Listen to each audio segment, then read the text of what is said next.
السلام علیکم ورحمۃ اللہ وبرکاتہ۔ دوستوں، کبھی سوچا ہے کہ ایک جماعت جو امت کو جوڑنے نکلی تھی آج خود دو حصوں میں بٹ چکی ہے۔ تبلیغ جماعت کے اختلاف نے لاکھوں مسلمانوں کے دل زخمی کر دیے، لیکن اصل سوال یہ ہے کہ ہم بطور امت کہاں کھڑے ہیں۔ تبلیغ جماعت کی بنیاد یہ کوئی عام تنظیم نہیں تھی، یہ تو ایک صدی پرانی ایسی تحریک تھی جس نے لاکھوں لوگوں کو دین کی طرف پلٹایا۔ نماز سے دور لوگ سجدے میں جھک گئے، گناہوں کے دلدل سے نکل کر طیب زندگی گزارنے لگے، سب کچھ صرف اللہ کے نام پر۔ پھر اختلاف کیسے ہوا؟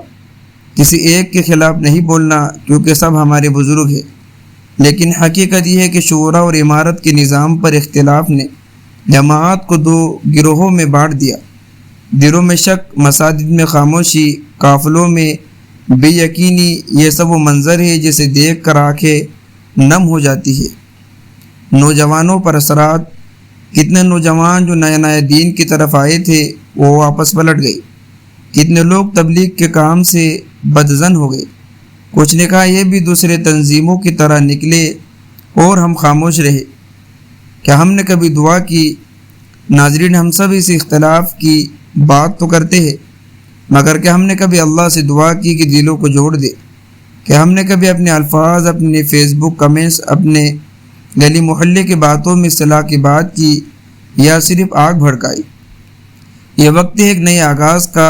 ہم نے نظام الدین والے بلکہ ہم اللہ والے ہو، کام وہی ہے، دین کو پھیلانے، راستے سے الگ ہو سکتے ہیں مگر منزل ایک ہے، اللہ کی رضا۔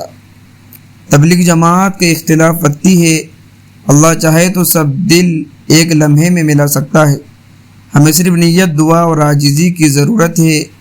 آج سے فیصلہ کریں کہ ہم نفرت نہیں پھیلائیں گے، ہم جماعت کے ہر فرد کے لیے خیر کا سوچیں گے اور دین کے کام سے پیچھے نہیں ہٹیں گے۔ اے اللہ ہمارے دلوں کو جوڑ دے، ہمارے بزرگوں میں اتحاد پیدا کر دے اور تبلیغ کے اس عظیم قافلے کو پھر سے ایک کر دے۔ تو دوستو، یہ تھا آج کا موضوع۔ ملتے ہیں نیکسٹ ویڈیو میں۔ السلام علیکم۔